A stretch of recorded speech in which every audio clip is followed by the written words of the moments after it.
Thanks for tuning in to another episode of Hashtag Dork. My name is Rich Keefe, joined as always by Davey Eyeballs. He is Dennis Von Rennis. He is Rodman Von Dodman. Did I screw that up already? A little bit, yeah. Back. Let's have it again. Yep. All hail the king of ginger ale. It's Ryan Davey. Davey, how are you? Having a wonderful time, Richard. Wonderful time. How are you today? I'm doing great. I'm glad you asked. I'm doing really well. You know what we decided to do? We wanted to have our own 5-man starting lineup for this episode. So we have invited our friends. We have, in no particular order, Brian Sharkey, a.k.a. Shark. Shark, you might remember him from the Game of Thrones episode from Days Gone By. Shark, how are you? Doing well. Thanks for having me. He's excited. He's excited to be here. He's thrilled to be here. As always, he's fired up. Also, we have none other than Opey Tha Poet. His voice, of course, you hear at the beginning of every one of these episodes. He was also a co-host Days Gone By, doing some Star Wars episodes. Opey, how are you? I'm very excited to be back. Can't even hold it in. Great. 2 for 2. And last but certainly not least, another veteran to the Hashtag Dork podcast. That would be Will Woodward, a.k.a. Woody. Woody, how are you? Good to be back. Thanks for having me. Good. Hot start, guys. Is that what you wanted? That's what you wanted. Shot out of a cannon so far. That's what we got. It's a 5-person podcast. We're all doing it via home computer, so you're gonna get what you're gonna get. That's what we have. What are you gonna do? Ryan, should we get to the news? Fuck it. Why not? All right, we're getting to the news. All right, first things first. We missed this last week. We didn't hit on it. Boba Fett apparently is still alive as he has been cast in The Mandalorian season 2. Mm-hmm. I hate that we know this already. I feel like they should probably have saved it for some sort of grand reveal, but this is the times we live in. Well, didn't they kind of already do it? So, like in that episode with Bobby Cannavale's kid with when they go to Tatooine, didn't we just assume that was him? At the end, yes, but they didn't flat out tell you. But yes, no, we just assumed that was him. Right? That we thought it could be him. Yeah, but so then that's all you get now is like the casting news, and you're like, great, so great. But they said Tim, and which is weird because then they said, all right, the guy who played Jango Fett in Attack of the Clones, is playing an older Boba Fett. Not only that, but like they give that away and then say like, oh, Timothy Oliphant's in it too, but we're not telling you who he is. Like, what difference does it make at this point? You already showed your hand. Yeah. And they already filmed it, didn't they? Yeah. And they're always like, Timothy Oliphant joined the cast. It's like, yeah, he probably joined like a year ago. Exactly. What are we doing here? More Star Wars news. The Phantom Menace, not known for being a great film, was explained during Disney Gallery's The Mandalorian. Did you see this yet? Yes. So there's been 3 episodes so far on Disney Plus, and it's just like roundtable discussions. And Dave Filoni, who was in charge of the Clone Wars, and he was in charge of Rebels, and he directed a couple of episodes in The Mandalorian. He does a great job trying to give you reason to care about this. And you know what, though? Like the whole time he was explaining it, like he started ramping it up. I'm like, this is just going to be total horseshit. But it actually made sense. So the Duel of Fates, he's talking about the Darth Maul fight scene against Obi-Wan Kenobi and Qui-Gon Jinn. He's saying that essentially this is all sort of, again, the puppet master is Darth Sidious, and Darth Maul's job was to make sure that Qui-Gon is wiped out, because if Anakin had Qui-Gon, that would have been the father that he needed, and he never would have turned. But he had Obi-Wan, who, yes, would train him, but Obi-Wan never really thought of him that way, and he was more of like an older brother to him, but also he was much more of like the way of the Jedi, whereas Qui-Gon wasn't even on the Jedi Council. It actually made a lot of sense. And that's one of the last things that Obi-Wan says to him is like, you were my brother. He doesn't say like, you were my brother. He does a good job of saying how like when they first took him on, he was making fun of like Jar. He was comparing Anakin to Jar Jar. Yeah. Another useless creature. Is that what he said? Yeah. Something like that. Yeah. Opie, what did you think of the, did you hear that? Like the whole Phantom Menace thing? I didn't. I like that kind of take on it. I'm sort of very not critical about these things. So I was always like, Phantom Menace, it gets the job done. It gets you moving. But I like that. And like thinking of kind of like the alternate path, like if it had been Qui-Gon, I could see his point that like, yeah, maybe he doesn't turn. Yeah, it just made it like it gave it higher stakes, I guess, is what it was. But it was also interesting because like Darth Maul, based on the Clone Wars, like doesn't die. Like that was a scene where like you would think that he was dead. He doesn't die. He comes back. Boba Fett's back. So basically, if you're a cool character in Star Wars and somebody else killed you off, they're going to bring you right back because nobody died. More stuff to make. So that's good. Last bit of news, Ryan. The New Mutants has another release date. Have you bought your tickets for the New Mutants? I'm ready. The pump is primed. I'm so ready for the New Mutants. August 28th, which I believe, no joke, it's their 5th release date. And it's not going to happen. Movie theaters are still going to be closed. There's no way. There's no way that's going to come out in theaters. Yeah, why would you move something to August? Is it trending like we're going to be going to movie theaters in August? That's hopeful. Just like Spike Lee has a movie coming out on Netflix. I know. Like, just release it at home. Like, what are we doing? I don't know. All right, that's the news I got. Ryan, let's get to your news, shall we? All right, what do you got? I got three bits of news, and then we're gonna cap it at that because we get a lot of talk. We get a lot to talk about. We have 10 episodes of a documentary to talk. And you know how passionate I am about basketball. You love basketball, and I will explain that after my love of basketball. So, no surprise to anybody. First bit of news that the sales this quarter for video games is the highest it has ever been. I don't know what it is. There's a strange phenomenon going on right now. People are just playing a lot of video games. I don't know what it is. We did it, you guys. Yeah, maybe we could nail it down at some point. What the uptick was in correspondence to. But along those lines, right now, Grand Theft Auto 5 on the Epic Game Store on PC is now free. If you're a PC gamer and have never played Grand Theft Auto 5, this game is almost 6 years old, and people are still playing this game. Did you check out the Purple versus Green, the Alien gang wars? Shit. No, I got to do that. You got to do it. It's pretty funny. That seems like there's other gangs. So you had the Purple and Green aliens, and now there's this upstart Men in Black gang that are guys running around with laser guns and black suits that are taking out both of them. People? What's that? They mind wiping people? Well, they're wiping people, but not, yeah. If you mean by like shooting their heads off, then yes, that's mind wiping, yeah. He was wearing an Egger suit. Good impression. It's one of the many impressions I do. My favorite bit of video game news, and there's at least 3 people in this room with me who can attest to this. Tony Hawk 2, yes, 1 and 2 is getting a 4K remaster that's coming out way sooner than you think. I think it's coming out in the fall. I played this game probably more than any video game I've ever played in my whole life. And I actually stopped playing it because with the Spider-Man character on the Rio level in Tony Hawk 2, which you can remember, you've seen me do it, go all the way around the thing, like a lot of grinding. 10 million points in one run. Come on. And I said after that, I was done. I'm done. You retired from video games. Yep. And I played the same, B-Boy Document 99. Superman by Goldfinger, and 96 Quite Bitter Beings by CKY were like the only 3 songs I listened to on that soundtrack. They were unbelievable. It was a good soundtrack game. So the soundtrack's back. I can't wait. So is it the same roster too? It's the same roster. So you get like, I don't want to. Steve Caballero looks. I think it's the same roster, but as they look now, because Steve Caballero looks really old in the render. So when did Bam Margera get introduced? Was it 3 or 4? Like he wasn't in the first 2, I don't think. Or was he? I think Steve might have been. Was Steve? Mike Vallely. He was definitely in 3. Mike Vallely, is it? Yeah, I think Mike V. Mike V. It might have been 2 or 3. I have to look that up. I was a big Bucky Lasek guy. I remember. I was Rodney Mullen's my favorite skateboarder ever, and I always use Rodney Mullen. Oh, if I wasn't using my created skater, that is obviously. Just Arvon D out there. It's fucking having a skate. I even had my old green Etnies sweatshirt. I even made. Yeah, you look just like you. Yeah, it was awesome.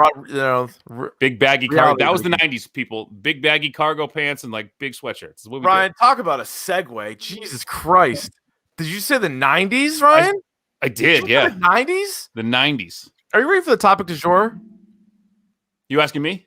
I'm glad you asked. It's today. It's the topic of the day, and it's The Last Dance, a 10-part documentary that ran on ESPN the last 5 weeks. They would do 2 episodes a night on Sundays. Everybody's watching this thing. It's like one of the highest rated documentaries, again, because we're not allowed to do anything else. So we're watching The Last Dance. We're going to do all spoilers because, again, you kind of know what happened, and everybody's been talking about it during the week anyway.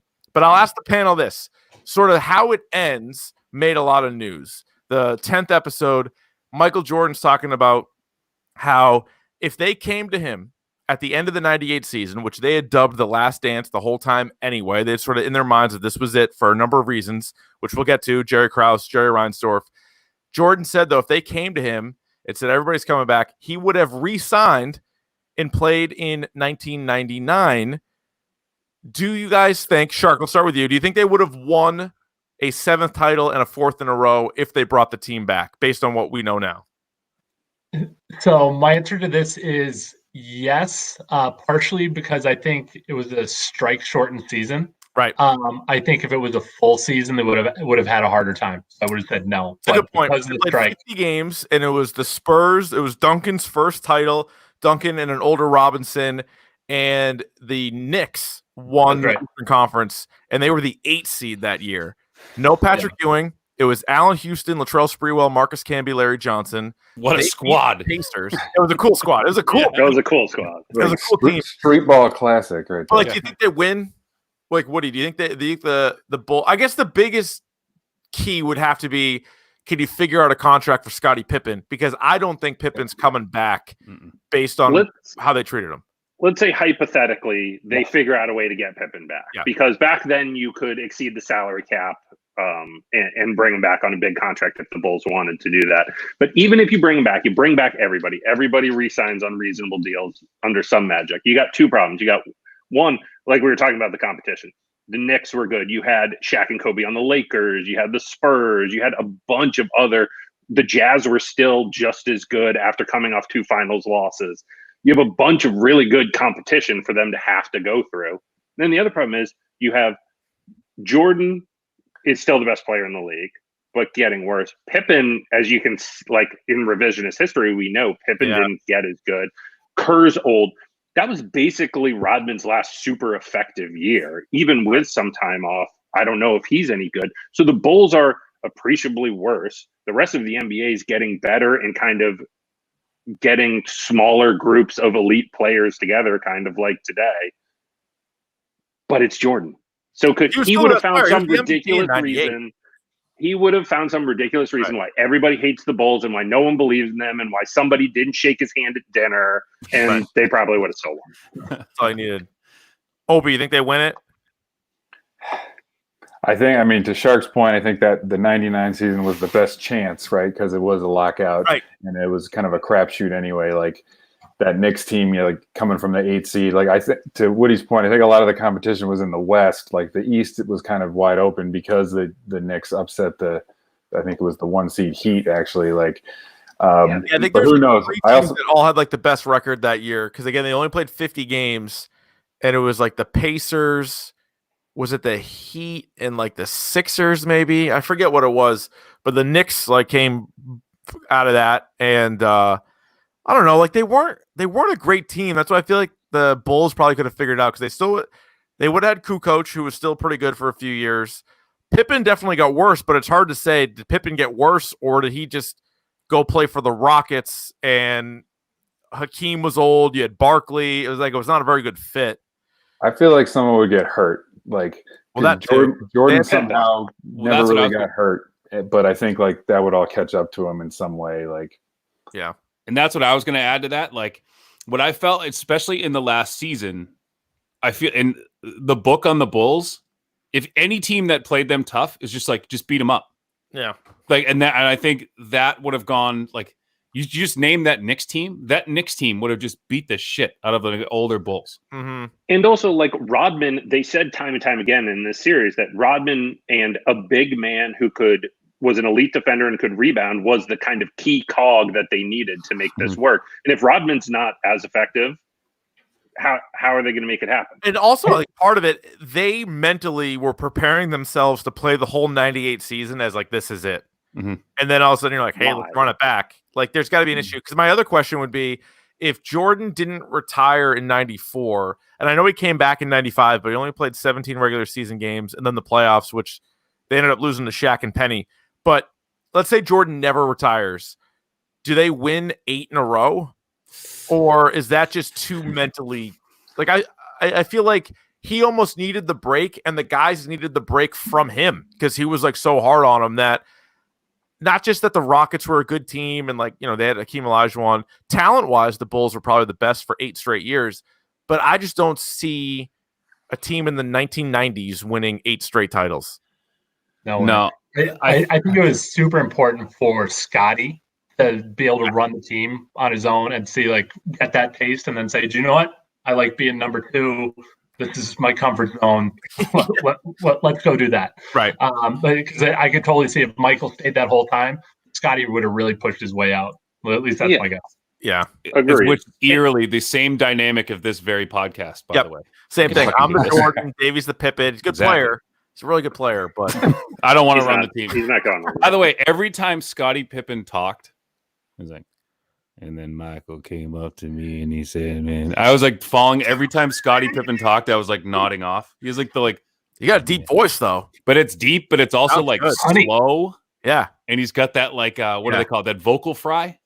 Vocal fry. I'm not familiar with this. It's like when you go like vocal fry. Yeah. It sounds like Matthew McConaughey. It's the Southern thing mostly. And he's a top buttoner. He's a top buttoner, which like is a complete psycho move. I respect the top button. I don't. But every time he's going like, I do not. Top button's a bit of a serial killer tell. I feel like. Yeah, that's even MMA Tiger back in the day. It was like serial killer. MMA fighters file that under do not fuck with. Yeah, like how many freezers do you own? That'd be my first question. I got the big one. I got the big one in the too many. You know? Yeah, I got the big one. Why is there a lock on it? Someone's gonna steal your hams? Like, no. Don't swear to me you don't go in there. Well, don't ask questions you don't know the answer to. And I also like Jordan needed baseball. And then I was on the team by myself. Sorry, Woody, go ahead. Davey does a good I'm Pippen. terrified. He never knew that, but Davey does a really good Pippen. He does. I do now. I just figured that out. One of them's Scottie Pippen. We can interview Scottie Pippen now. Amazingly, it's never come up in conversation that Davey does a good Pippen. Not one. Nope. But Jordan needed the time away too to get remotivated because it was really losing in his 18 or whatever games coming back off playing baseball that then he kind of rededicated himself. Yeah. There's no way you could stay that motivated and mentally ridiculously tough for 8 years. No. Yeah. He needed to reset just as much as anybody did. I think they all kind of did, and that kind of benefited from it. I know Kenny Smith did interviews a while ago, and he was on the Rockets, so he's going to say this, but he was like, our team matched up well against the Bulls because obviously center was maybe their weakest position, and they had Hakeem Olajuwon. Yeah, one of the best ever. Like, all right, like I'll give you that, but that you look at the 94 roster, the 95 team had Drexler, so they were better. The 94 roster stinks. It's Hakeem, it's like Otis Thorpe, it's a really young Robert Horry and Sam Cassell, like rookie year, I think, Horry and Cassell. Vernon Maxwell, Kenny Smith. That's not a very good roster. And the Bulls could take young Shaq with the Magic without problems. That's a dominant center. Right. Just having one dominant player is not going to beat the Bulls. No, I agree with you on that. So it's interesting though. I would feel like that Rockets team is almost like a better version of the Knicks because it's a big guy and maybe better shooters around, and the Magic for that matter, like a better center like who can do more, but. Yeah, I agree most likely. Like, let's say maybe they get to the finals in 94, but I don't think they would continue. Maybe they don't get Rodman because Grant doesn't leave. Or there's there's some kind of butterfly effect where even if they win it in 94, like they're too fried out and they don't win it in 96 or like something or something happens or I don't know. I still really don't understand Jerry Krause's like need to break up the team. That seems insane to me. And obviously they did a good job of like mapping him out, being like, he was so worried about getting credit. And like, he would always talk about how the organization won the title, not Michael, like the organization won the title. And you're like, you got Michael Jordan. Got Michael Jordan. But it helps. Like he and Reinsdorf to tell Phil Jackson, I don't care if you go 82-0, we're going to replace you. How insane is that? That's like Robert Kraft saying to Belichick and Brady, I don't care how many titles you guys win in a row. We're getting rid of both of you. Like, what? Why? Yeah, Why it doesn't make any sense. That bad? It does, and like you said, I think a lot of it was he wanted to prove to people that he could do it on his own, which is so stupid and so like looking back on it, like it's so and the fucking bullshit that like Reinsdorf said at the end. Oh my God. And he's like, because he's like, they never explained. Michael's like, MJ's like, they never explained it to us, like why. Yeah. And he's like, well, Phil was kind of on, blah, blah, blah, blah, blah. And we couldn't re-sign all these guys. He's like, no, you told us at the beginning of the season. Right. That you could go 86-0 and we're not bringing you back. The whole thing. And Reinsdorf goes to Phil like, hey, one more year. And he's like, what, no, dude, like we already did this whole thing. This was it. And Krause, for whatever reason, Krause didn't want Pippen or didn't want to give Pippen more money or to extend him out and was like, all you guys are old. I can understand that if they say that team went to the conference finals and lost. Yes. Okay, got to go. Like the Celtics kind of did that here. Not that the Celtics were as good, but Danny Ainge saw it and was like, Pierce, Garnett, love you guys. See ya. Like this is it. This is over. Had they won 3 straight and he traded them then, I would have been like, what? Like they're the best team. Jordan's the best player. We just talked about the 99 season. Even if they don't win it, they're one of the best teams. Like they go into it as one of the best teams. So that was so bizarre. And then it's hilarious to look back on. And I was kind of upset they didn't do more of like an epilogue. But the Bulls missed the playoffs for like 6 straight years. They didn't win a playoff series for like 8 years. They had the worst record in the Eastern Conference the very next year. And it went to Tim Floyd, the guy that he was like flirting with, the Iowa State coach. Yeah. He brings in Tim Floyd. Horrible. The whole wedding invite story. That's like, don't invite Phil, but invite him. Like, come on. That was so ridiculous. That was so good. The part that is the craziest to me isn't even at the end of the season you decide, okay, this isn't sustainable. We need to. Why did you announce it a year early and reveal your cards to everybody? That's the most insane part. I could maybe see you win, you can bring the people back. I could see like Krause and Reinsdorf getting together and being like, listen, like, unless we win it, like we got to blow it up. Yeah. Privately. Okay. But it was so well known publicly. One of my favorite scenes in the whole thing is when Craig Sager, pick of the pod, was interviewing pregame Jerry Krause, and he's like, "You worried about anything going on, like with all the backstabbing, like with Phil Jackson?" And Krause gets like all fired up. He's like, "No, there's no backstabbing here." You're like, "Well, there kind of is. I mean, I guess some front stabbing, but also some backstabbing." Well, here's my question: do you think him putting it out there on like day one actually helped them throughout that season, rather than being like all these like bullshit, like it makes great talk radio and it's like, a good question. Like is Tom Brady? You could tell the team that. You don't tell the media that. But I also think it was very telling that like they were all bullshit at him. He wasn't even there that time. He was like trying to court Tony Kukoc and like wasn't even like watching games. Like he was in fucking Yugoslavia. That was before. Yeah, that was before. But he was like he took off and was just like watching games in former Yugoslavia. It's like, dude, you have the best team in the league right now and like 2 of the best players. And like you're like, in Beirut. Like, what are you doing? Yeah, like get back here. No, it's a good question though, Shark. Like, I think that may have served as some motivation. I also wonder if it maybe kept Scottie Pippen somewhat at bay, being like, hey, this is it. Like, rather than like holding out for that year or whatever, being like, we have one more crack at it. You're not going to want to let Michael down because this is it for Michael too. So maybe it's just that I think they could have squeezed a couple more years out of that. Pippen played like 6 more seasons. Michael Jordan retired for 3, came back for 2 more, where he averaged like 22 a game and was an all-star. Yeah, it was still good. Right. After taking 3 years off, it was crazy. 3 years off. Yeah. Came back and was an all-star with the Wizards. But who do you guys think, out of all the people, and this one of the reasons why I like this documentary was they talked to everybody, like every player on the team, the coaches, opponents. Like I thought they did a great job getting people. Who do you think came across the best? Who do you like more, or who are you surprised by? Anybody, just jump in. The security guards. Yeah. Yes. Dude, those guys were hilarious. Flow is so that was great. Incredible. That's what I'm gonna wind up with after quarantine. I fucking love the stupid game they were playing for $20 bills that just throw a quarter at the wall. What was that game? What closest to the wall without hitting the wall? Without hitting it? Quarters. Obviously. And like how stupid of a game, like us at 15, like would have played that game for like, all right, if you throw the quarter closest to the wall, you get to keep both. Right. Like it's the dumbest that's game. Board in the we house. would have come up with a more creative game. Yes. That's a COVID-19 game. Yeah. That is grab your And they quarters. were like, they had like wads of money and they were betting on that shit. Yeah. Like that's crazy. But those guys lived a life, though. Was that guy Gus, like Jordan's guy? Gus was the man. Yeah, those like Jordan's guy best with friends. the flow. Well, yeah. The guy with the flow, apparently, he was also, they looked him up after episode like 6. He was, I guess, like a badass Chicago cop for like years. Yeah, because you look at him and you're like, who's this guy going to stop? If shit goes down, like, who is that guy going to stop? Really? Apparently Al Capone. Ever hear of him? Yeah. Old Man Gus and Billy Goat. Wozniak.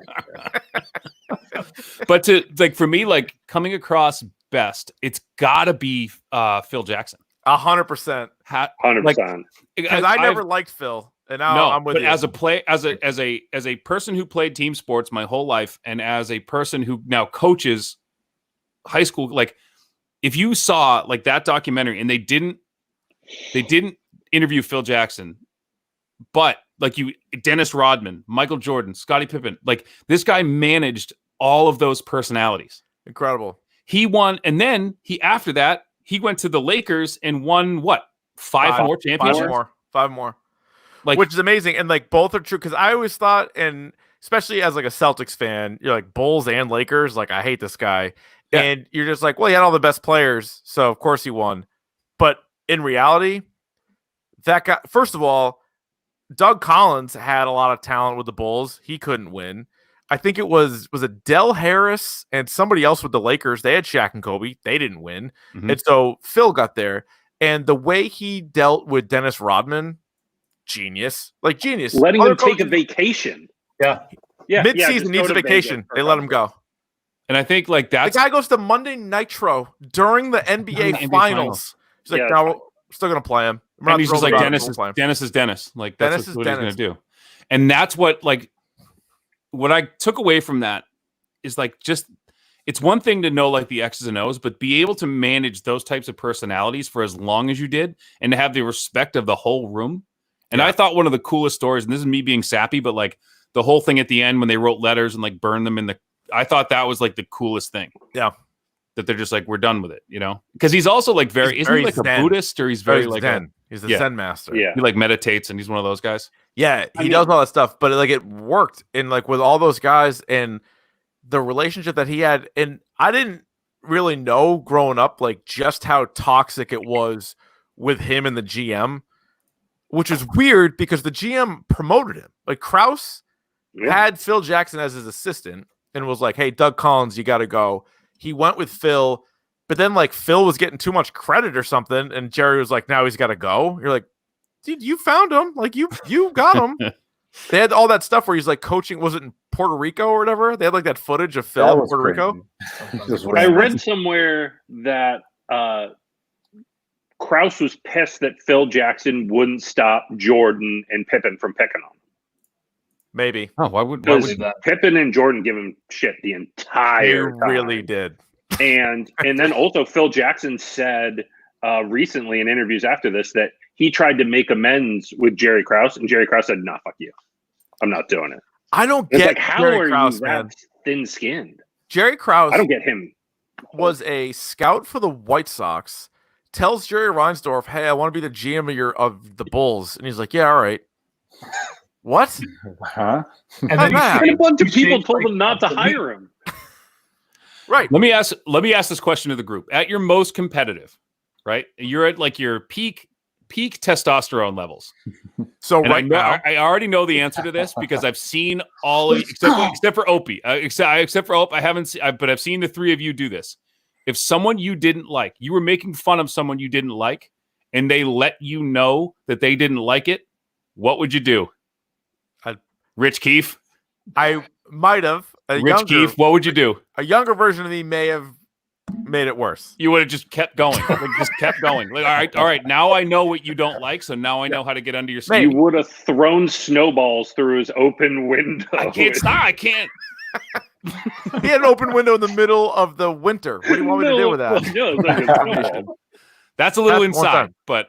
All right, so I don't know if anybody cares, if anybody would ask, but here's the quick relationship. Me, Davey, Shark, and Woody all went to high school together.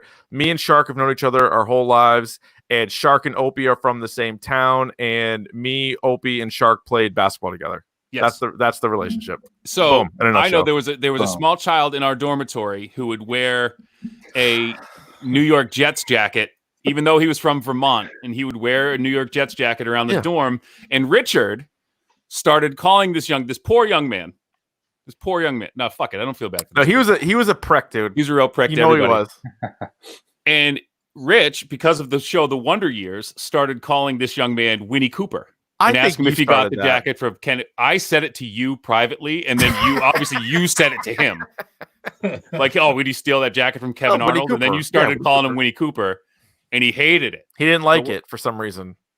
So then you took the ball and ran with it. He also tried to fight me. Yes. And I did not fight back. You did not fight back. He was a smaller guy, so I had nothing to gain there. He kind of did like the bury the head and hit you like 3 times in the ribs and then cried and ran away. There was some tears. There were some tears. But I know exactly what you would do if someone was making fun of you. Or you would make fun of him a little bit. You'd needle him a little bit. You got to stand up to bullies, guys. You got to stand up to bullies. And so to answer, who else came across? Steve Kerr, too, by the way. Kerr's good. Kerr's really good. Good for Kerr.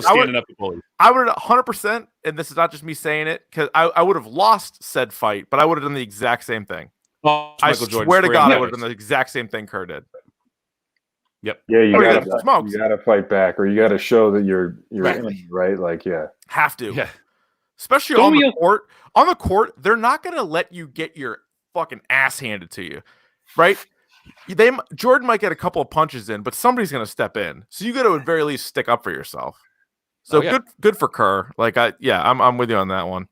Am I the only one who thought Jordan came across great? No, I liked him more. My theory on Jordan is, especially for our generation, he's kind of bulletproof. Like, there's not a damn thing you can say about him that I would feel worse. And so it doesn't matter what it is. And maybe I'll feel a little bit better. But I thought he was good because I thought he was like this. They call the documentary The Last Dance about the 98 Bulls, but it was really a Jordan documentary. And I thought he was pretty good. Like, he talked about a lot. I don't know if he was honest about everything, but like he talked about a ton of different stuff. So it was nice to get those like human moments with him. But like what I really appreciated was Kobe Bryant, may he rest. He was like, could you beat Jordan one-on-one? He's like, I don't even think about that because I wouldn't be me without him. Right. And I think if you asked your boy LeBron James, Rich, the same thing, he would say, like, I'm not even going to entertain that because LeBron would say he'd win. Totally. Yeah. LeBron, the son of a bitch. But I love this when he's walking. And I love the fact that like Ahmad Rashad was there the entire time. Like, I thought that was really cool. Rashad. Killing it. He's the man. Yeah, but he's like, all right, so, they talk about like the dream team or whatever. They're in Barcelona, and he's like, all right, so, game on the line. Like, who's taking the last shot? He's like, like, me? Yeah. What the fuck are you talking about? What? Me? Like, what? I thought that was the funniest thing. Like, I think that shit's funny. Yeah, it's like Ahmad's like talking to the hotel like receptionist. Like, that was such a random thing. What are you talking about? Yeah. Cool. All right. My favorite part was Jordan's reactions when they'd play him a clip of like somebody else talking shit or saying that they could defend Jordan. You'd just be cracking him like, That was a good idea by the producers or whatever, to be like, hey, let's get Jordan's. We're not just going to tell him what somebody said. We're going to show him. And one of the scenes is another guy I thought came across well was Gary Payton. Yeah. I love Gary Payton. But Gary Payton's like dead serious that like he held Jordan down. Jordan like almost fell out of his chair. He's like, got no problem with the glove. But how stupid is that? So the 1996 NBA Finals, the Bulls and the Sonics, Gary Payton's Defensive Player of the Year, and George Karl doesn't put him on Jordan until Game 4 when they're down 3-0. And by the sound of it, it was because Gary Payton made him do it. Like, what the hell? And even if he didn't, fuck, you're playing George Karl. Yeah. And like Jordan was like, he claims that Payton didn't do anything, but I don't know. They won back-to-back games and they forced the Game 6 against the 72-win Bulls. So I think that they had to do something. I think Jordan had like 45 points in both the games. No, he didn't. No. He didn't? He didn't. There was one of the games he shot the first one below 30%. And Jordan claims, it was close to Father's Day and, that was all this stuff. And maybe Gary Payton's a pretty goddamn good defensive player. He's a Hall of Famer, isn't he? Oh, yeah. Yeah. I think he's one of the best players of that decade. Yeah. I think Jordan would have figured it out, but it's like, like, what are you doing not putting the best defender you have? And you're already like, I mean, that he waited to game 4 is absolutely insane. Like, do it in game 3 when you're home and you at least are still in the series. You're worried about resting him. It's the NBA Finals. Right. He's like, oh, we need you to score. It's like, well, you're going to need you to both. Yeah, why don't you play both? I don't understand. And this Doesn't Jordan do both? Jordan did, always. For sure did. Again, growing up in it, it's the greatest thing ever, 90s basketball. But then looking back on it, holy smokes, were some of those games low scoring. Like, that was terrible basketball. 77 to 78, like, what in the world? They're like, oh, Bulls going overtime, tied at 79. You're like, what? How about that one game? The Utah Jazz scored 54 points in a game. The 5 of us with me could in a game. Oh, this 5. Oh, we're scoring. We're easily scoring 60 plus with this 5. That I can't believe that happened in the finals. In a whole game. And because they would do like a quick thing where they're showing you the highlights, and I'm sitting there, I'm like, oh wow, like this is me as a kid watching Jordan versus Drexler. And then they're like, final score like 81-79. And you're like, what happened to the fourth quarter? You guys didn't play the fourth quarter? There was a scene of Phil Jackson talking before the Jazz series. We're like, Jazz, second best offense in the league. We might need to get close to 100 points. It's like, what? 100 points. And like, it's crazy looking back. Like, no one shot threes. I mean, like, there'd be like 5 threes a game. And it's like all the highlights are 2s. Like, that's why Karl Malone was so good, because he's just like dropping these 2s in. And like the Jordan Shrug game, he hit 6 threes and a half, but it was like, that was unheard of then. Now, Klay Thompson's doing that in a quarter, and you're like, not even blinking. Yeah. Klay Thompson scored 30, was it 7 points in a quarter? Yeah. It's so like, what? So like, that's almost as many as the Jazz in a game. Like, it's just it's a different game. But I thought Peyton came across well. Phil Jackson the best. Anybody else come across better to you?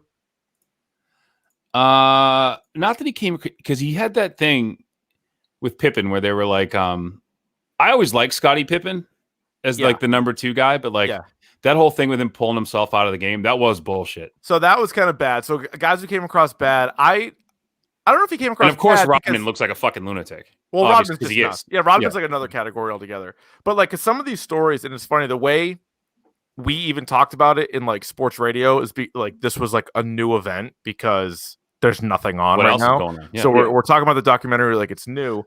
But with like the coverage of Pippen took himself out of the game. Like, yeah, like 15 years ago, like we know that. Like, it wasn't new. But the way they set it up, I think it also adds to how good Phil was. So Phil draws up this play for Tony Kukoc, who apparently had hit like all these buzzer beaters during the regular season. And then Pippen pouts, sits on the bench. They run the play anyway without Pippen. And Kukoc drains it. Like, just, oh my God. And it was an incredible play. And then Pippen's just pouting. And like, now you got Bill Cartwright crying because he's like, I don't know how we're going to recover. I wish we had footage of that. That Bill Cartwright stock is through the roof. Bill Cartwright with his free throw where he put the ball over his head. So like, it's 9 feet in the air. And he's just like chucking it down. But yeah, that always looked 55 years old. But what's crazy, and I guess I don't remember this, just like the timing of everything, because I think, what was that, 94, so we were 10. And so Pippen sits himself out, but then that dunk over Ewing, which everybody shows all the time. So when he stepped over him? After the fact. Yeah. So like he came back out like balls out. I mean, they lost the series, but yeah, that dunk was like game 6 of that series. Like, so that was the last second was game 3. Because I would always defend Pippen too, because people would be like, Pippen's just like the number 2 for Jordan. Like, he's never been the best player. I'm like, all right, first of all, Jordan's the best player. So pick another guy, and if he was on the Bulls, he would also be the second best player. But Pippen was so good because he could do everything. He could guard everybody. He was like one of the first point forwards that there really was. And I still go back to 1994. Jordan leaves. He led the team in points, rebounds, assists, steals, and blocks. That's insane. And they won like 55 games or something like that. It wasn't like they were like a 20-win team. Yeah, they lost like a handful of games less than the year before. Now they lost in the second round, and they lost to Ewing, which Jordan always beat Ewing. So like that was a big difference. I think where it catches up to him and where the argument's worse is the next year. Jordan doesn't come back until way late, and that team was not very good. Like they were like a playoff team, but they were not going to win 55 games, and they were significantly worse. But Pippen's still really good. I mean, let's skip over the Keefe conspiracies. We'll go back to that for a second. The second best player of the 1990s, I think, is a good debate. I don't think it's Scottie Pippen, but I think he's certainly like one of the 5, maybe 6 best of the 90s. Who do you guys think is the second best player? I go the dream, baby. I go between Olajuwon, and Robinson. David Robinson. Yeah, those are the top. Those are my top 2 too. Okay, yeah, it was definitely more of a center game for sure. I mean, so Hakeem won 1 MVP and 2 titles the 2 years that Jordan was gone. So a guy that I didn't give a ton of credit to because he's like the Dan Marino, he's like the guy who never won it. But I think Karl Malone was first team All NBA every fucking year of the 90s. Every year. I also just don't like Karl Malone, so it's probably biased. Now, see this is what trips me out though, because I think in all the people that you saw in this documentary, I think the person who had the best career and the person who's like the best player from that era is Shaq, but he did all his shit in like the early 2000s. Shaq, so Shaq was what, the 93 draft, I believe? Yeah. And he didn't win till like 2000. Yeah. So he got to the finals in 95. Count. Yeah. Shaq actually, just 90 Shaq does have a good resume. It's 2000 on, which makes him one of the greatest players ever, because 2000, 2001, 2002, they won the title and he was the finals MVP. But I remember he's in the mix, but he just in 3 years. He's below Hakeem. And for me, as the person here who's the casual basketball fan, Reggie Miller too was like, I just remember that dude every time I'd watch a playoff series with him in it, that guy was deadly. So he's like, the thing with him memorable. In the mix, like I think he's overrated, and I think he was just kind of ahead of his time because like nobody shot threes. And he was really good at it. And it was like a different kind of thing. And he was clutch. But he played for like 20 years. And I think he was like a 5-time All-Star. I think we mentioned Klay Thompson before. I think Klay Thompson's better than Reggie Miller. I agree. Would you say Ray Allen's better than Reggie? Like Reggie Miller's a worse Ray Allen? Reggie Miller's, I think, is just so memorable. Close. Yeah, Miller, Davey, you're right. Like he had the stuff with Spike Lee. Yeah, with the stuff against the Knicks. It was a great series. He made the finals the 1 year against Kobe and Shaq. But I don't know. He was like an 18-point, 3-rebound, 3-assist guy. Like he was just a shooter ahead of the curve. Like, but am I nuts? It's like in like the early 2000s. I want to say like 2001. It must have been. He like killed the Celtics too, didn't he? Oh, I'm sure. In one series, yeah. Like it was like the first time the Celtics had made the playoffs in like forever. It was the team with like Antoine Walker and Paul Pierce, and like they just fucking smoked them. It is crazy though. Like Reggie Miller, his career was just so long that he was talking about going up against Jordan in like the late 80s when they were like rookies. Yeah, and then he played like deep into the 2000s, and you're like, Jesus Christ. Yeah, because he stayed outside. He didn't get hurt. No, that's definitely true. Yeah. Another slight against Pippen for me too. And they were talking about Reggie Miller. They were like, there's guys who you'll go to during the game and who you can rely on. And then there's the guys who you go to at the end of the game with the last shot. And that's Reggie Miller and that's Jordan. Nobody ever talks about Scottie Pippen wanting to be that guy. Even when Jordan's not around, Scottie Pippen's not that guy. No, Phil Jackson's dialing up plays for Tony. That's why he's a big slight against Scottie Pippen. He's definitely not like a dynamic scorer by any means. He's just not like dynamic anything. He's just Christ. I don't know what you're talking about, Ryan Davey. I was very upset that Phil didn't give me the ball. But I would disagree. Did you hear that story? Which one? The one I was telling B about this, Opie here. Apparently some Bulls assistant coach was talking about how competitive Michael and Scotty were. And he said the one area which Scotty had him beat was in the dong department. And he's like, and this just ate Michael up or something like that. He's like, it just killed him. And he's like, Madonna would show up like to their practice when they were in LA. He's like, she would come in in a limo that had a pool in it and pick Scotty up And Michael would be like, "Hey, Madonna, like, I could satisfy you as well as Scotty can." And she's like, "No way, not a chance." No, you can't. There I've you seen go. what Scotty's working with. So, by the way, not to be crass, but can we discuss that? Where's this going? Carmen Electra is still 95 with movement in 2020. I think 98 on the black. Yeah. Oh, there's painting. Just a rocket. She is smoking right now. She should have been number one. Who came out the best? Yeah, Carmen Electra. Let's redo it. She was great. And like the story, Dennis's greatest performance. Much zip on that fastball still. How about Rodman going AWOL from the team, not for the Nitro thing, but for his vacation? Like he's extended his vacation. Jordan had to go to the hotel, and Carmen Electra's hiding under the bed or under the blankets. Like, and the thing didn't on that vacation, didn't they? Isn't that when they got married too? Oh, might have been. Like they got married on like some like shotgun wedding thing. It's crazy. But yeah, best player, second best player of the 90s. I think it's definitely either Hakeem, Malone, Robinson, Barkley. When we didn't mention Barkley, I think he was an MVP and went to one finals. He didn't have the team success, obviously, but Barkley was ridiculous. One thing I would say to you, the people then maybe Pippen. Now that I'm thinking about it, because I'm thinking about best players from the 90s, I felt bad that everyone. I kind of felt bad that everyone hates Isaiah Thomas. I don't feel bad, but like I feel kind of bad for him. He was on my came out the worst list. You think Isaiah did? Yep, yeah, definitely. So, like, I'm not going to say that like he should have been on the dream team, but like I think he should have. He's better than Christian Laettner. No, he's 100% better than Laettner. Well, he was better than Stockton at the time too. Yeah, at the time he was probably better than Stockton. Like his resume, if you're just talking about the summer of '92, like pure point guard. Isaiah Thomas, you could make a case as like one of like the top 6 or 7 choices. If you're just talking points, but he's a clubhouse cancer. Everybody on the team hated his guts. They hated him. Why are you bringing him in? They win every game by 40 points already. Why do you need him? But you guys, you guys all know me very well. I do not fault Isaiah Thomas for not shaking hands with Jordan. I would not have shaken that guy's hand. You kidding me?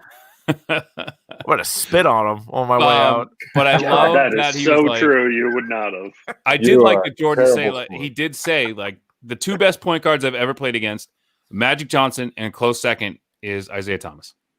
Yeah, he was awesome. It was like, but nobody liked those teams. Everyone hated that. Nobody liked Isaiah, and I'm like, you know what?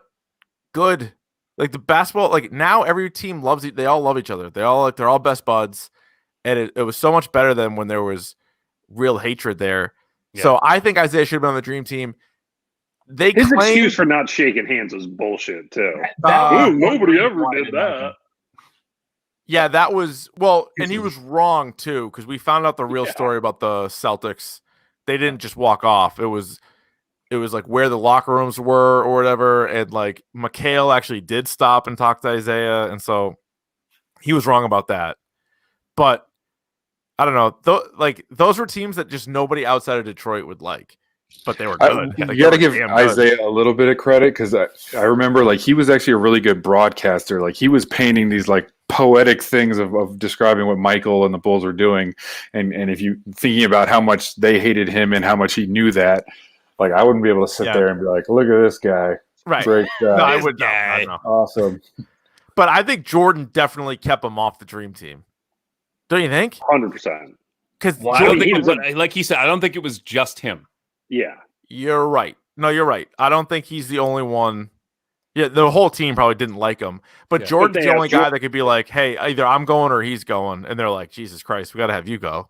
Yeah, because his coach was the coach of the dream team. Chuck Daly's coaching the dream team, and they didn't even have Isaiah. I forgot that. That's amazing. I thought it was pretty baller. I thought it was pretty baller him covering up the Reebok logo too with the flag.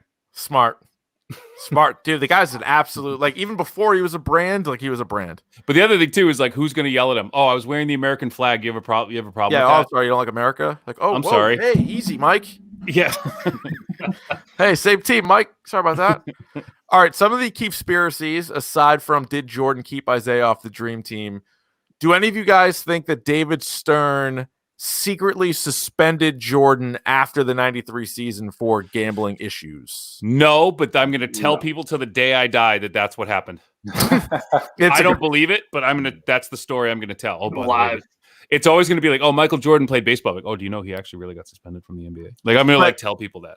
But retiring in 1993, in the prime of your career, when you've won 3 in a row and you are by far and away the best player in the league and far and away the face of the league after Bird and Magic have retired, it almost feels like it has to be something else.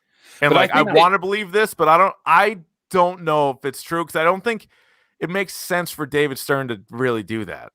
And then to also allow him back a couple years later. Yeah, but it also, like, is with his dad dying, that I think he just burnt out and just didn't want to do it anymore. You know? And let's say it was David Stern and Jordan in a room and they agreed on this suspension.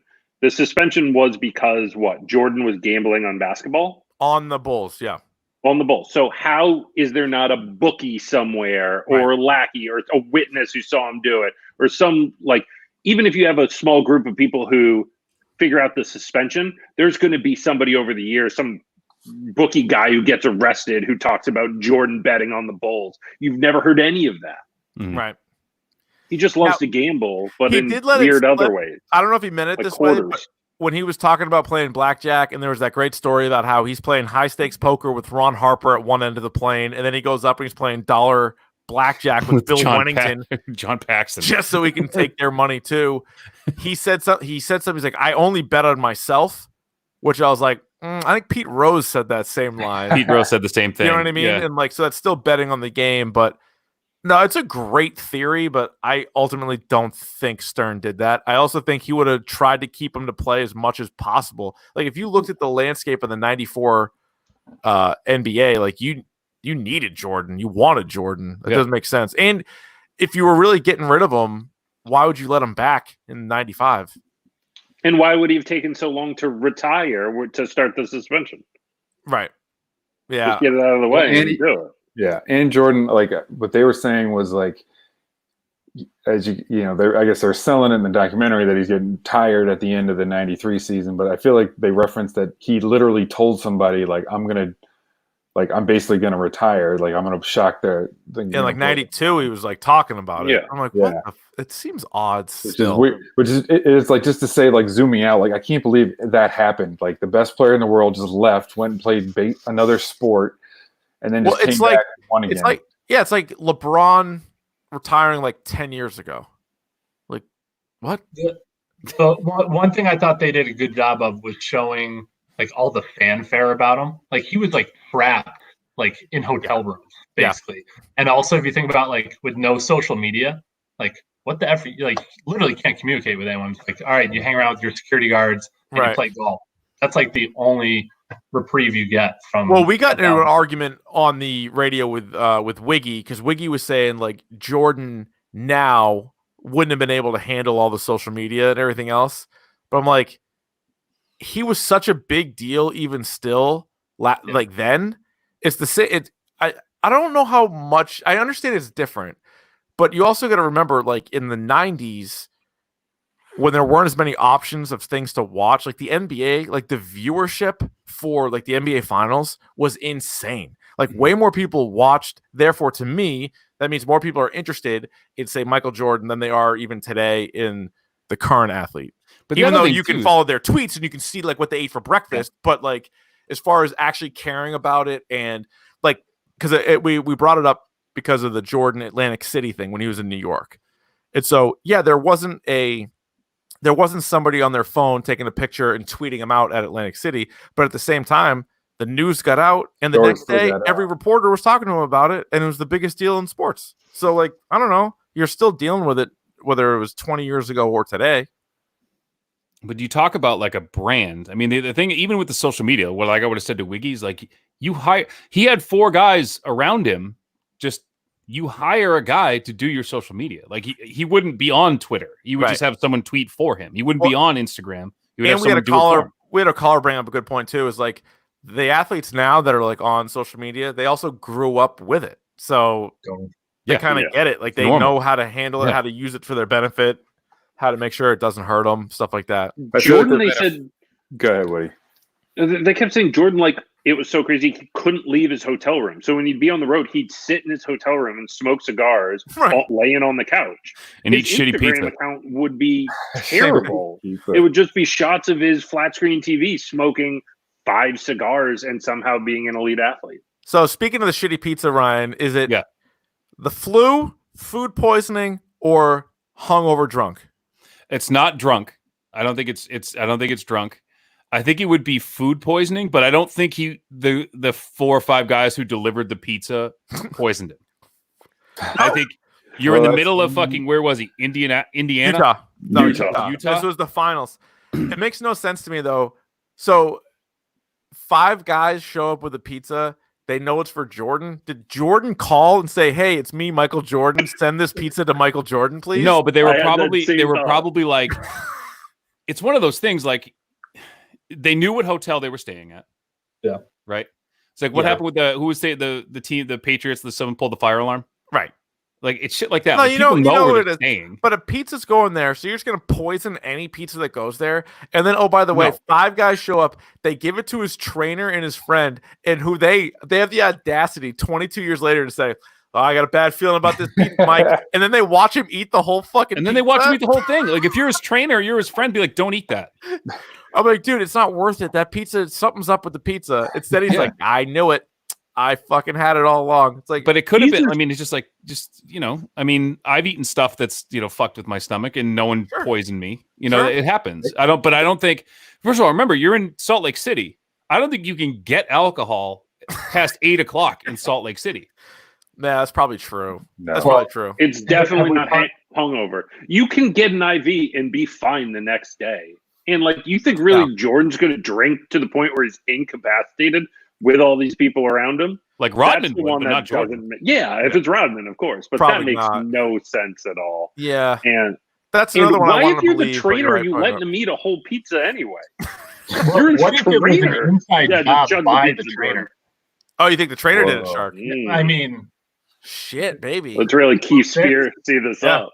Well, Jordan, by the late 90s, was not in like super shape.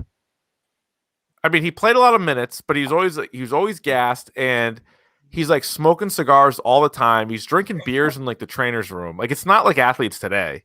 Remember, he told that story. It was amazing. He was in like shoot around, and it was like noon, and he's like, woke up, had a couple beers, smoked a cigar. It was like, what?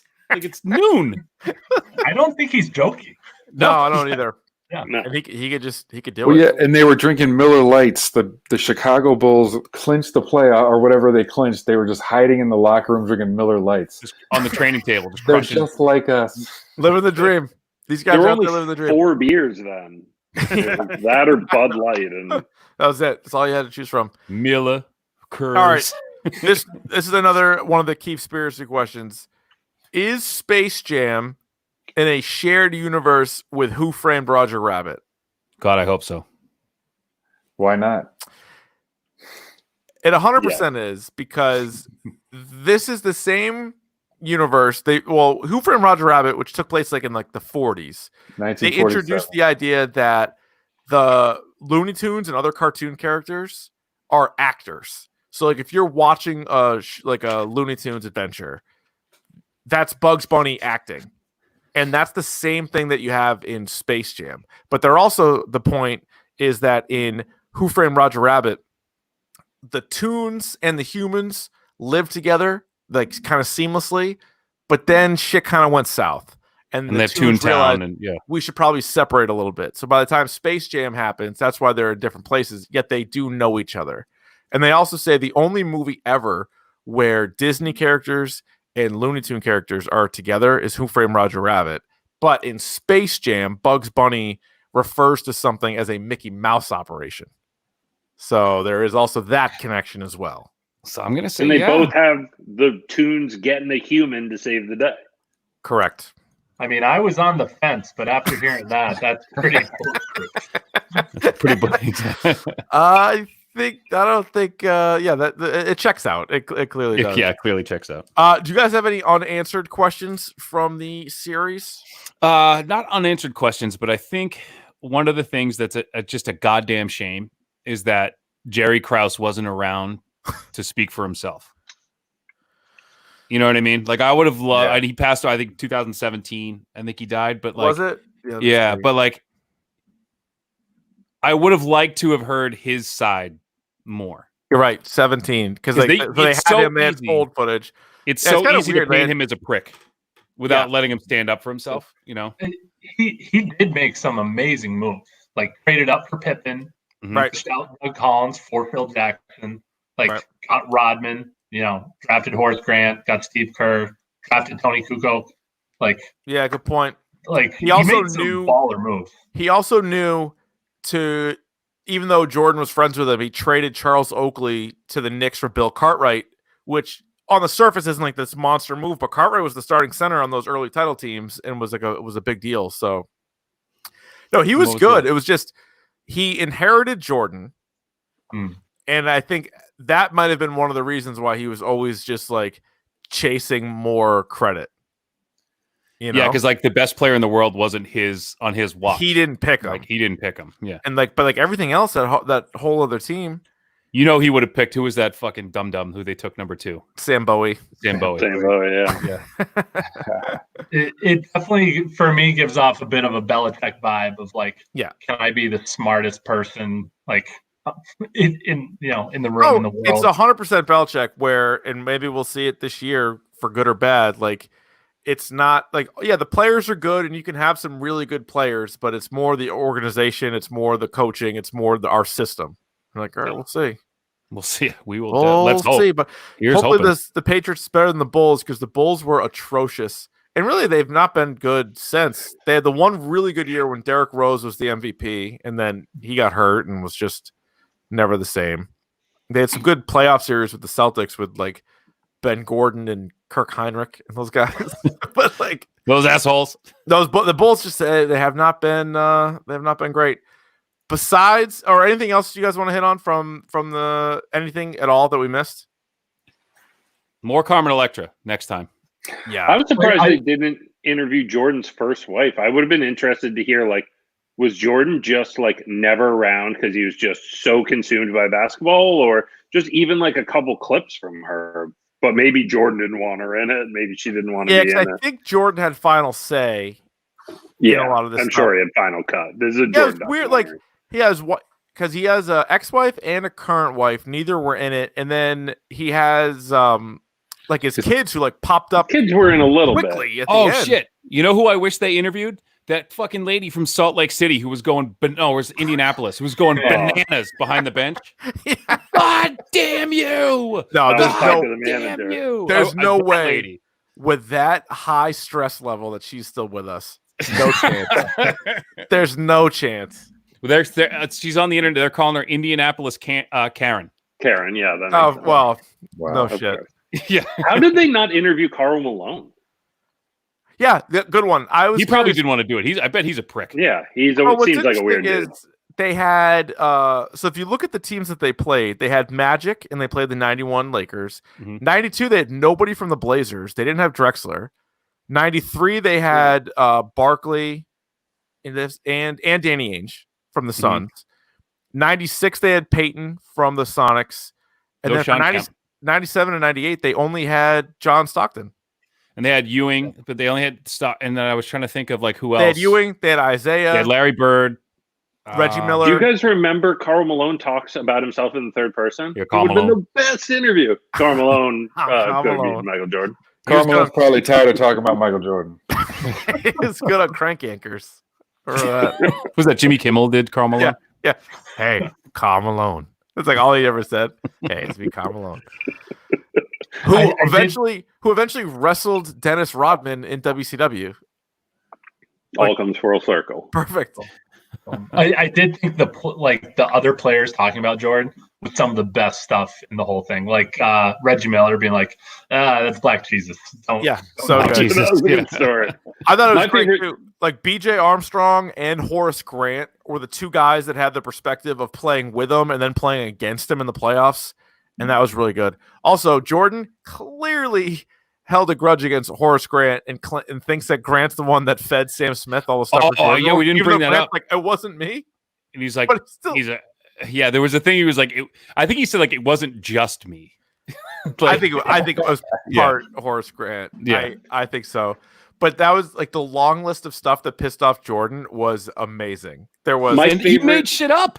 He made the Bradford Smith thing. thing. He made up was like, that never happened. I just said he like slighted me by saying, "Hey, nice game, Jordan." Put his arm around him. That never rookie. That never happened. So did he say that? No. Like, why would you make that up? No. He's like, because I needed like. They're like, they compared him to Clyde Wizards. Drexler, so he took a shit on Drexler. Yep. He's like, Jerry Krause liked Dan Marley. Like, okay, so where's Thunder Dan in all this? By the way, Thunder Dan they could have used. There was Karl Malone wins MVP, so he's pissed him off. Gary Payton shut him down. Say he didn't deserve it. So good. But Byron Russell brought him out of retirement. Probably. So that's why I love that story where he's like, he shows up, he's still playing baseball, but Stockton, Malone are in town, so he goes to say what's up to those guys, and Byron Russell's like, hey. Like, why'd you quit? Like, I could have defended you and stuff. No chance he said that. No way. Like, no way. Knowing Jordan the way that we no do now, rookie would go up to Michael Jordan and say that chance. without somebody stopping him and be like, dude, don't. My guess is Russell Stockton maybe didn't say said it didn't happen. No, that was the LeBradford Smith one, I thought. The Russell one he said didn't happen?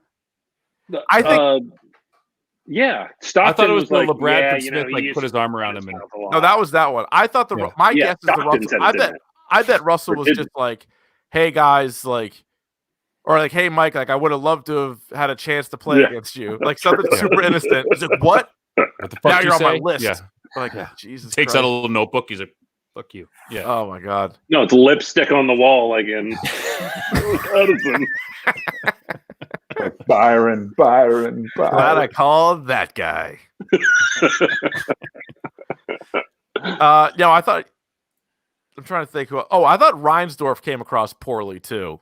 Going back to because like he was in charge of this whole thing. Like he easily could have been like, "Hey, let's keep Phil longer." Or like, at what point is the owner? Do you step in with the GM and be like, "Cut the shit"? Mm-hmm. Like probably this when he threatened, the best player of all time at the peak of his powers, or clearly the best coach in the NBA, and be like, no, right. You're wrong. Right. And not only that, but like we're selling the fucking indoor soccer team before you got here was selling out more than we were. That was crazy. Like, shut up. Like we're printing money as like jersey sales and ticket sales and all this stuff. Right. Like stop. Like you're gonna blow this up. Crazy. So stupid. I think they even underplayed how much everybody hated Krause, or like how much bad blood was between, because they're referring to Phil, like there's no way Phil would have come back, and it's like even with everything that they showed, it probably was even worse. It's amazing though, like they basically chose, or Reinsdorf, because he's the only one that has this control. He said, "Yeah, I'm going to go with Krause over Phil, Michael, Scotty, Rodman, Kerr, Harper, like the whole team, but Kukoc." Basically, it was like Krause was like, "I got to keep Kukoc, Tony Kukoc," and then he's the future of the franchise. They even said that once. Like they had the worst record in the Eastern Conference. They got the #1 pick. Then they got Elton Brand the next year. Then they continued to miss the playoffs. They got rid of Elton Brand pretty quickly too. Yeah. Yep. They had the baby Bulls with Eddie Curry and Tyson Chandler. Terrible. They were so bad. Yeah. So this was their run. So they win the finals. Then they missed the playoffs for 6 years. Tim Floyd for 3.5. And then Bill Cartwright ends up taking over for a little bit. Every time you say Bill Cartwright, I want to go, Cartwright! But I don't. Then they lost in the first round twice. They lost in the second round. Then they missed the playoffs. Then the first round twice. They made it to the conference finals in 11 under Thibodeau. And then they lost in the first round, second round, missed it, first round, missed it. And now they're going to miss it again. Like, since Jordan, just a disaster. But hey, they had to hurry up and get that rebuild in. So hurry up. 10 years later. Besides the New England Patriots, what team would you like to see get a documentary like this? And I thought about this more than any other question you asked, and it has to be the 80s Edmonton Oilers. Like there is such. I actually was thinking that the most dominant team of that decade. I think they won 5 Stanley Cups in 7 years. And they actually won the year after Gretzky got traded. They won again in 90 without him. So there's Messier, right? Just Messier and Curry and Coffee. No, Coffee is gone by then. Oh, was he? I'm trying to think. But Kevin Lowe was on that team. Yeah. Mm-hmm. So I'm thinking of great teams that had a singular star. Yeah. And you think of this. It happened in baseball, but with a singular number is retired. The number 99 is retired for the entire NHL. Yeah, that's outrageous. Jackie Robinson's number's retired for all of baseball, but Wayne Gretzky's numbers, nobody can ever wear that again.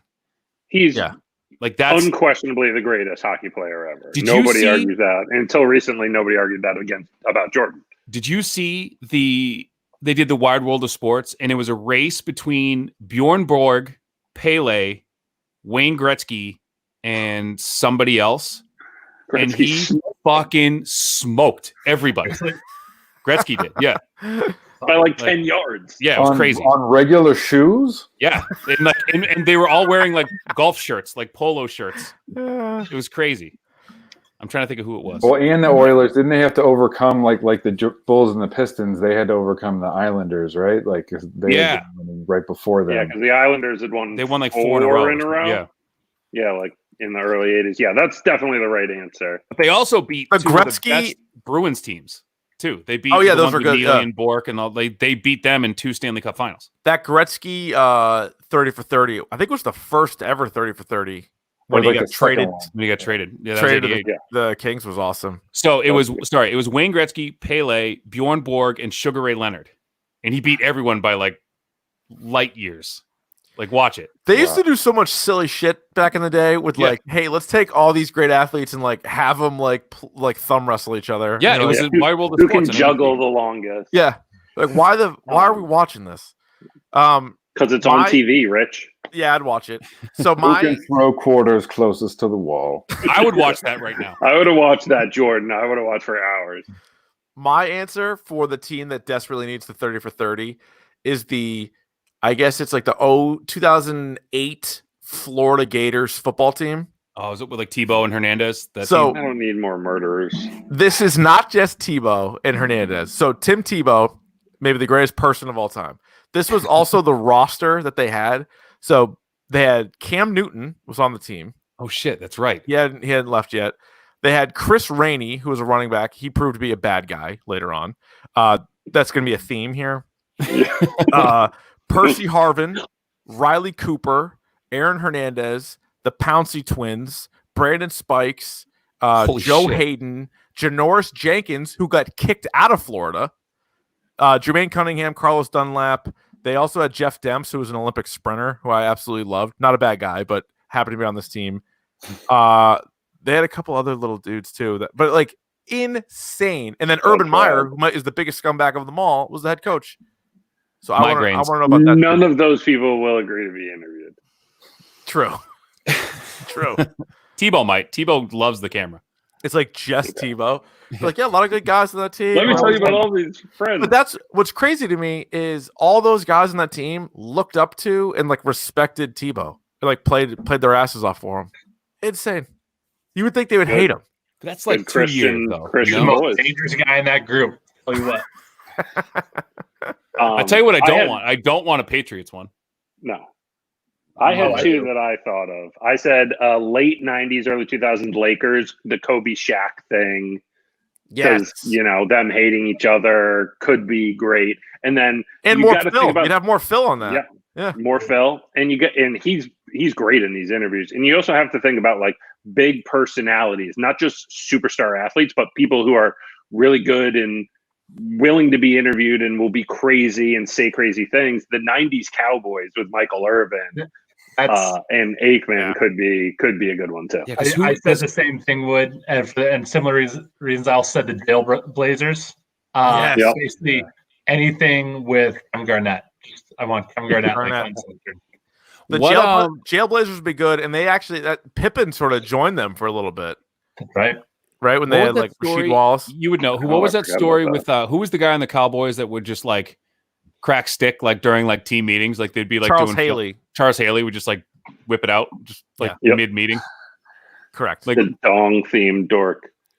Most of them are. Look, we always come back to dong somehow. Somehow, some way. We always has do a lot to do with that. Yeah, we are called dork. Right. It's my New Year's resolution. It has to do with my dork. It's neither here nor there. Anything else? Anything else remotely related to this before we get to the pick of the pod? I mean, this is great. I'm not the biggest basketball fan in the world, but I will say, as if you're listening to this right now and you're not a huge basketball fan, I will tell you this: like growing up in the '90s, like is the only time in my life I cared about basketball, and 80% of that was because of the Chicago Bulls. Like, and like I remember playing, like wanting to play basketball with my friends. I grew up playing hockey, and all my friends played like CYO basketball, and like I wanted to play basketball with them because I watched Michael Jordan play basketball. Jordan, you know? And it was like it was the phenomenon that they talk about in this was absolutely real. Well, Jordan in the dream team together, but specifically Jordan. Yeah, I mean, is like why it's a worldwide game now. And I'm pissed at myself because I wore Jordans like my whole like childhood. Like I did the same. Justin Timberlake talking about like saving money, like mowing lawns to buy Jordans. Like I did the same thing. Yeah, and it's just because it was just you had to wear fucking Jordans. It's man. Cool. Yeah. I think seeing the footage of him, like I hadn't like gone back and watched Jordan footage in so long. Like he's just so fucking cool. Like everything he does, like the swagger, like. Of course, this guy was a star. Just even like shooting hoops at like North Carolina, like before the game, you're just like, man, you look cool. Like him sticking his tongue out was like a cool thing. Remember? Like everyone did that. Everybody's sticking their tongue out now. Or chewing gum, just chewing gum. Yep. Always doing look cool. Chewing gum, like the dunk, like he did the dunk contest, which I always love. Another reason why he's better than LeBron is because he was willing to put himself out there into the dunk with contest gold chains on early in his career. That was the shit. That's one of the greatest posters ever. Yeah. And I was the opposite of like a front runner. Like I liked the Boston teams, and then when the Boston teams were bad, I would still root for like players that were not like the most popular. So I never liked the Bulls, but he just kind of was beyond that. Like everybody he's the best. Like you can't argue it. Yeah. There was no argument. Like I'm not rooting for the Bulls. I'm rooting for Michael Jordan. Right. But it was a weird time because I hated the Pacers. I hated the Knicks. I hated the Jazz. I hated the Bulls. There was not a lot. Like I liked the Sonics. The Celtics were horrible over like some of those 90s Celtics teams were trash. And it was like, and I like that Suns. I like that 93 Suns team a lot. But it was like, man, it was hard to those Suns and that you could do a whole podcast on how the Sonics were kind of a disappointment, like the 94 losing in the first round and to the Nuggets. They definitely were a disappointment. I was looking at like those George Karl teams won a lot of games, but they only made it to the finals once. And then Sean Kemp left, and then it was like then the team left, in fact. Sean Kemp had some family obligations. How many kids does he have? Like he's like 30. He's got like 30 kids. It's not a big with deal. Like 10 different women or something. Yeah, like that. he's a Drew Brees. Opie, you tweeted out a picture of you and Shark at Jordan's last Bulls Celtics game in Boston. And what I thought was hilarious was you had a sign that said, Scotty, come to Boston. That's amazing. Like I completely forget like how we were probably paying attention, and we probably knew that Scottie Pippen wasn't happy with the Bulls and was like gonna leave. And like that's just hilarious that you had that. No, but I remember that. I didn't remember that until they brought it up. Yeah. That was like a real thing for a while. Prior to the 97-98 season, Krause had a deal to send Pippen to the Celtics for 2 first-round draft picks. Yeah, where it was going to take Tracy McGrady and somebody else, and Reinsdorf killed it. Unbelievable. He's like, "No, we're going for one more." And what a great what if. I don't think I even knew that at the time. Like, I think obviously I knew he was unhappy and like was on the fence. And when I heard it in the documentary, I was like, and like maybe I knew it back then, but I don't remember knowing that. I think I was just like, hey, Scotty, come on. But I'll take it. Maybe that it was that sign that kind of put the wheels in motion. He looked up. He's like, "Yep, I'm going to go to Houston for a year, and then Portland for 5, and then back to Chicago to retire." Perfect. Like, wait a minute. Yeah, but again, I just like the style of basketball is pretty ugly, to be honest, in the 90s. But when that's what you grow up on, it's like this is the greatest thing ever. Just a lot of twos, a lot of mid-range twos, a lot of twos, a lot of turnaround jumpers from mid-range. All right, let's get to the old pick of the podcast.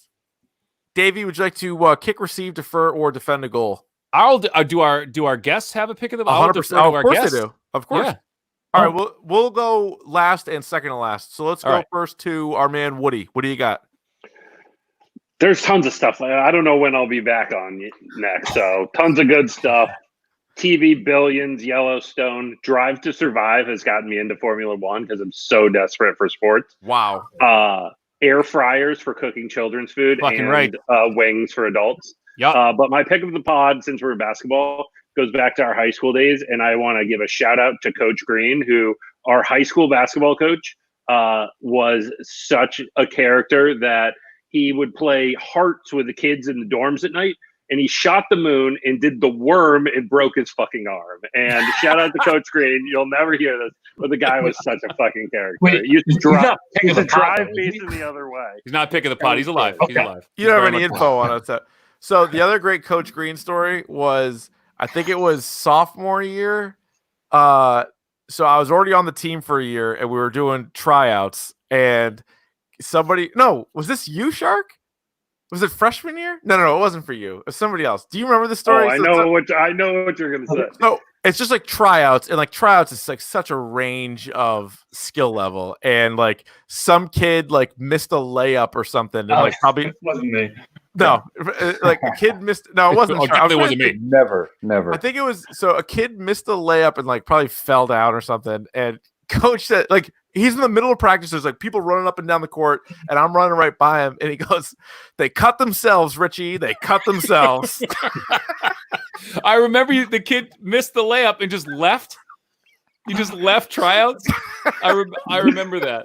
He goes, "They cut themselves." I'm like, he definitely heard you. He used to call air balls sailors for sailors. That's another goddamn sailor, Richie. And the best was, so our assistant coach at the time was also played for Coach Green before. Like, he came back and he was on the staff, and he was like a good player or whatever. But he was talking about how one time they came back from like Christmas break, and they had like the worst game ever. And our coach was like, "Yeah, it's because they showed up. They were all on the sauce." And I was like, "What?" And like, I remember our assistant coach being like, "Oh, Jesus Christ. Like, I'm like a faculty member now. Like, I don't need you telling them that I was on the sauce." But the guy was an absolute character. He was the best. He left after our junior year, but he was the man. man. I didn't play senior year. Yeah, makes sense. That guy was awesome. All right, Opie, what do you got? Well, so I'm as you probably know, I'm way behind on like everything, but I've been catching up on stuff, and so we just finished McMillions. Oh yeah. Oh, fantastic! Via Hulu, the free HBO little thing that they're doing. So that was a nice find. Love the like young hotshot kind of FBI agent who's like the wild card of the group. That was hilarious. He was like, he thought he was so funny. He was so funny. He ended up being pretty good. Yeah, he was funny. Yeah. And a shout out to all the frontline people, especially because they opened up testing here. So I went and got a test, and everyone was really friendly, even though it hurt like hell doing this. So they jammed a thing up your nose hole? They did. Do you have it? I don't. Did you keep it? No. Good for you. How about this? COVID-free, this podcast. COVID-free. That we know of, anyway. Yeah, that's an assumption. Of the guys. Shark? So I'm going to rattle off a few for the parents who are stuck with kids. Here are a few that do not just absolutely crush my soul. Wildcrats on PBS, real good. Yep. Magic School Bus, both the old version and Magic School Bus Rides Again. Learned some new stuff today. Elena of Avalor, Disney Plus, not terrible. And Arctic Dogs, which is kind of bad. That's a movie. It has Jeremy Renner doing one of the voices, which for whatever reason cracked me up the whole time. So. Is that the one? No, that's not the one with Cuba Gooding Jr., right? No, it's okay. animated. Okay. You're thinking of Jerry Maguire.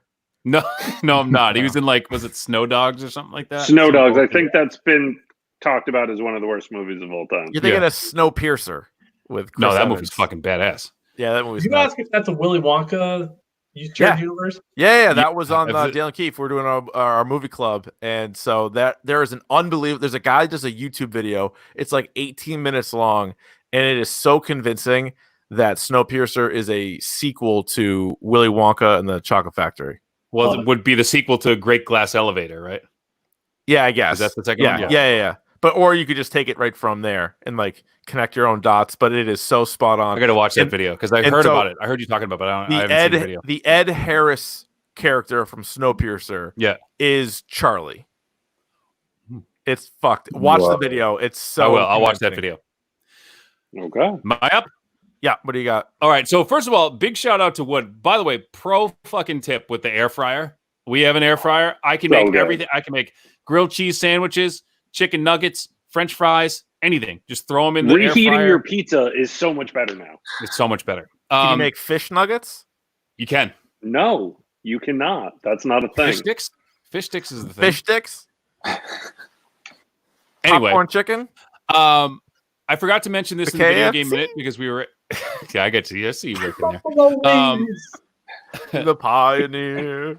Today, by the way, is the 10th anniversary of Red Dead Redemption, the original one, which I would say is close to a masterpiece of a video game as there ever has been. And my pick of the pod, I mentioned this last week, but I finished it today. And for you guys watch Ex Machina, the movie? Yeah. You've seen this movie? Yeah. Devs on FX. It's streaming on Hulu right now. It's only 8 episodes. Is the shit. Watch Devs. Yes. I'm not. That's all I'm going to say about it. Who's in Watch Devs? With Ron related to Ex Machina? Nick Offerman. It's a I can't say anything about that, but you have to just watch it. And then we could do a whole episode. Honest to God, we could do a whole episode on it. We honestly I will talk about it forever. I'm not paid money. I don't know that, right? Anyway, you can only have so many streaming services. Nick Offerman, from Ex Machina, remember what Kyoko, the one who can't speak, the robot who can't speak English. She's like the main character in this one. Allison Pill, who you'd know her if you saw her. She was in Scott Pilgrim. She was in the Newsroom, the show. She's got the really round face. Okay, you'd know her if you saw her. Played the drums in Scott Pilgrim. Scott? Yeah, no, I'm with you. You'd know her if you saw her. Scott! But she's got a face like a pumpkin pie. You know her. No, she has an head. It's all right. It's off-putting at times. Devs, awesome. And if I would love to talk to you guys all about it once. Which we gotta go. We're done. Dark fuck. My pick of the pod is have you guys seen? I know I'm a little late to the dance. It's been out for a couple months. Have you seen Dave? Not yet. Is it good? Yes. Opie's definitely seen it. 100%. So good. So good. Yeah. So you know Lil Dicky? Yeah. So Lil Dicky's got a TV show. It's called Dave, and it's on FXX. It's 10 episodes. It's amazing. I love it. It also made me go down a giant wormhole or whatever of rabbit hole. You see his pro sports one? How good is that? Yes. Of Lil Dicky's rap or like YouTube video. It's amazing. So good. Yeah. He's got so many. The song he does with Snoop Dogg is incredible. Have you heard that?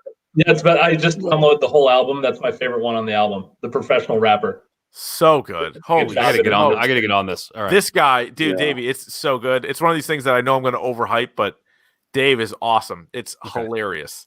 And he's legit. He's like a legit good rapper too. But like the side characters were all really funny too. It's one of those things. Like my brother never recommends things to me. Yeah, because he knows I'll just poo-poo it. But he's just like, dude, you got to watch fucking Dave. You have to watch it. Dave, I love Dave. It's like not what you think, right? It's like subtler and funnier than Yeah, I just thought it was going to be like goofy shit, and he's like, "No, it's not. It's not at all." So I'll check it out. his single on the show, this hit single that he like, so it's semi autobiographical, right? So he blows up, he goes viral, and what's the song? Yeah, so like before he's like a rapper, like he has like a really popular YouTube song, and the name of the song is "My Dick Sucks."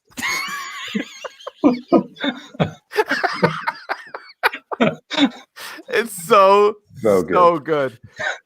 I love it. I'll watch that tonight. That's my plan tonight. Yeah. All right. So maybe that'll be our episode next week if you finish it. I love it. My dick sucks. You learn a whole new disease he's referring to. Oh my God. It's something we can all relate to. You can rate, review, and subscribe to the podcast on iTunes and just about everywhere else podcasts are available. You can follow us on Twitter at Dork Podcast and Instagram. And by the way, I run the Instagram account. Davey chimes in sometimes, but it's Davey. So the music of the day selection has been me. Oh, people have been asking? Yeah, people were asking. It was me. I would not put a Mudvayne song on my. The fucking thing asked for something you play loud, Ryan. You play "Dig" by Mudvayne real loud. You can't play that at a reasonable volume. No, you have to I agree with you. Sound right if you don't play it loud. There are a couple songs where I was like, "Is this Katie posting on the wrong thing?" Lana Del Rey. It's fucking rich. I love Lana Del Rey. Her voice is so haunting. Love Lana. Yeah. We stream on the YouTube on Monday nights, youtube.com/Dork Podcast. You can email us anytime, dorkpodcast@gmail.com. And Davey's twitching tomorrow night, baby. Twitch Wednesday, Thursday. Yep. /RvonD. Any of you guys want to plug anything that you guys are doing? I don't have anything. I ain't doing shit. Woody, what's that behind you? You son other of side. That's Other right side. over here. Yeah. That's our fantasy football trophy. My trophy. Stole it from me. Opie, where can the people follow you? Glue it in there. At Opey Tha Poet, spelled stupidly OPEYTHAPOET.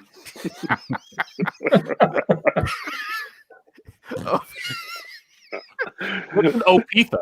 Is Opey the Poet taken? I don't know. I actually haven't looked. Just fucking switch it then. What are you doing? Just switch it. Maybe. Opie. We'll see. So when you're out, you're like, yeah, check me out. I'm Opey the Poet, but I spelled the like an asshole. I'm losing it. I was inspired by, you're not going to be able to find the correct page. Snoop Dogg and all that. Like an asshole. They wrote THA, so I went with it in high school. I'm going to go steal it right now. They wrote where? Shark's going to squat on Opey the Poet. I'll sell it to you. You'll buy $500. I'll give it to you. I'm going to swoop in and get Opey Tha Poet. And I'm only going to do covers of your songs. Oh, we have everything you tweet 5 seconds after. I'm going to single white female your ass. All right. I got anything else? Anything else you guys want to say? There's a lot of people listening, so now's the time. No? You got any questions? We good? How many stones on the dock? How's what? How many stones? Oh, Jesus Christ, Shark. Great question. Whoa, nice work. Yeah. Nice work. 5. I think, 4.5. I think it could have been, I think it's so popular just because everybody's watching it. And I think it's also nostalgic for us. But my wife's a pretty good indication when it comes to like sports documentaries sometimes. Like, if it's really good, she'll get invested in it. And this one, she was like, I don't really care. And so I think if I didn't love the 90s basketball, I don't think I would like it as much as I did. So I'll say 4.5. It was good, but I've seen better sports documentaries. Now that you mention it, like I was kind of over it in like episode 6. I don't think it needed to be 10 hours. I mean, I know that it didn't need to be 10 hours. No. So I'll go 4.5. Davey? I'm there too. I said 5, but I'll go 4.5. You've convinced me to go 4.5. I'll go 5. Yep. Opie? You're compelling, and I don't remember what like 6s are, so I'll say 5.5. Wood? I'm coronavirus 5. Like it's the closest thing to live sports we've had in months. So I mean, I'll take it. Yeah. See, Chase was asking who's selecting the music for the Dork Instagram Daily Music Challenge. Not me. I haven't done any of those, but I've been doing my own. So Davey's on Arvon D603 603 on the Instagram. On Instagram, yeah. All right, well, guys, that was an absolute pleasure. It sure was. Thanks for bringing us on. No, I miss you more. No, you hang up first. No, you hang up. I don't know how to end episodes, so it's sort of. What is that? Fuck you, you bitch. No, Jordan says to Larry Bird. No, let's get that one right. Is it? I think it's you bitch, fuck you. I think is what it is. Yeah, that's maybe how we should end it. Yeah, it is. You bitch, fuck you.